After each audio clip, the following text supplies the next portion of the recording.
মাম্মা chowmein কিনতে এসছে। মাম্মা chowmein খাবে না পকোড়া খাবে? কিছু তো বলবে না, চুপচাপ বসে থাকছে।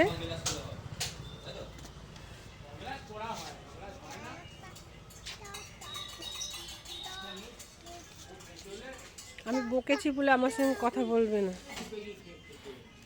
তাই তো মাম্মা? সেদিন আমার সাথে তর্ক হচ্ছে।